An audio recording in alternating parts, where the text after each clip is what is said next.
छिंदवाड़ा में मासूम बच्चों की मौत के बाद डॉक्टर की गिरफ्तारी हुई और इस डॉक्टर की गिरफ्तारी का प्रदेश भर के डॉक्टर्स विरोध कर रहे हैं। भोपाल में गांधी मेडिकल कॉलेज में डॉक्टर्स जमा हुए। समझ लेते हैं सर, ये पूरा मामला देखा आपने, 20 से ज़्यादा बच्चों की अब तक मौत हो चुकी है।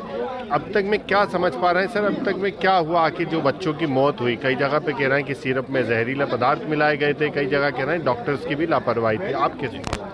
देखिए, सबसे पहले तो मैं जो मासूम बच्चों की अकाल मृत्यु हुई है उसके लिए संवेदना व्यक्त करता हूं। और हम चूँकि बच्चों के डॉक्टर हैं तो हम समझते हैं कि माँ बाप पर जब बच्चा छीन जाता है तो उनके ऊपर क्या असर होता है। तो इस दुख की घड़ी में हम सब उनके साथ में हैं। जहाँ तक अभी जो खबरें आ रही हैं और हमें पता चल रहा है खबरों के द्वारा कि वो एक सिरप जो था, जो सर्दी खांसी से रिलेटेड सिरप था, उसमें जो सॉल्वेंट का यूज़ होता है, जो इसमें एक सॉल्वेंट जो दवाई को मिलाने के लिए सॉल्वेंट का यूज़ होता है, उसमें वो सॉल्वेंट की एडल्टरेशन हो गया था, उसमें मिलावट हो गई थी। और डाईइथाइल ग्लाइकोल नाम का एक साइलेंट जो इंडस्ट्रियल यूज़ के लिए होता है, जो मेडिकल यूज़ के लिए नहीं होता है, उसी का एक प्रकार होता है प्रोपिलाइन ग्लाइकोल। उसकी जगह वो डाईइथाइल ग्लाइकोल था। और जो सुनने में आ रहा है कि उसका प्रोपोर्शन बहुत ज़्यादा था, वो ज़्यादा से ज़्यादा 0.1% होना चाहिए। 0.1% एक्सेप्टेबल हो सकता है, लेकिन वो 46-45% से ज़्यादा था। तो जो खबरों से पता चल रहा है कि वो सॉल्वेंट की मात्रा ज़्यादा थी और उसके कारण किडनी फेल्योर हुआ, बच्चों में किडनी फेल्योर हुआ। और ये नोन कॉज भी है किडनी फेल्योर का उसके कारण, और उसके कारण ये मृत्यु हुई है। और जहाँ तक उस दवाई की बात आ रही है और उस चिकित्सक के नाम की बात आ रही है, तो ये देखने में आया है कि वो जो दवाई का कॉम्बिनेशन है क्लोरफेनिरामिन फिनाइलेफ्रिन, वो वर्षों से यूज़ हो रहा है, बहुत सारे डॉक्टर यूज़ करते हैं। वो एक अलग विषय है कि अब वो 4 साल तक के नीचे के बच्चों में रिकमेंडेड नहीं है। और गवर्नमेंट ऑफ इंडिया की गाइडलाइन बता रहे हैं डॉक्टर को कि 4 साल से कम उम्र के बच्चों को सिरप नहीं लिखना है। डॉक्टर प्रवीण सोनी ने ये सिरप लिखा, इसलिए वो जिम्मेदार है, ऐसा मानना है। देखिए, विषय ये है कि उन बच्चों की डेथ क्यों हुई, मुद्दा ये है कि उन बच्चों की डेथ क्यों हुई। तो जैसे मैंने आपको समझाया कि उसके सॉल्वेंट के रूप में जो चीज़ यूज़ होती थी वो डाईइथाइल ग्लाइकोल के फॉर्म में थी, जो कि एडल्टरेशन था, जो कि एक जहर के रूप में था। उसका प्रोपोर्शन बहुत ज़्यादा था, 45% से ज़्यादा का था। तो मुद्दा ये है कि डेथ क्यों हुई। तो मुद्दा ये डेथ इसलिए हुई कि उसमें जो मिलावट थी या जो उसमें जो सॉल्वेंट था वो मेडिकल ग्रेड का ना होते हुए इंडस्ट्रियल ग्रेड का था, और उसके कारण उसकी बच्चों की किडनी का फेलियर हुआ। और सुनने में ये भी आया है कि जो दुर्भाग्यवश डेथ हुई है और उसमें जो ऑटोप्सी हुई है उसमें कुछ क्रिस्टल्स भी मिले गए हैं जो स्पेसिफिकली इस प्रकार के डाईइथाइल ग्लाइकोल के सेवन करने पर ही मिलते हैं। सर, आगे अभी हम देख रहे हैं कि अलग अलग जिलों में कुछ डॉक्टर्स के जो संगठन हैं वो सड़कों पर उतरे हैं। आईएमए ने भी इसका विरोध किया है, परासिया में भी पैदल मार्च निकाला था। आप लोग भी काली पट्टी बांध का विरोध कर रहे हैं, आगे क्या करेंगे? आप लोग का कहना है डॉक्टर की गिरफ्तारी गलत है।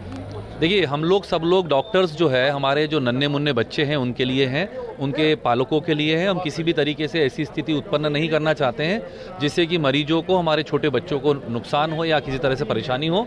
लेकिन ये पूरी घटना और डॉक्टर की गिरफ्तारी के कारण समाज में डॉक्टर के प्रति एक विश्वास की भी कमी आई है, जो कि डॉक्टर की इसमें डायरेक्ट जिम्मेदारी बनती ही नहीं है।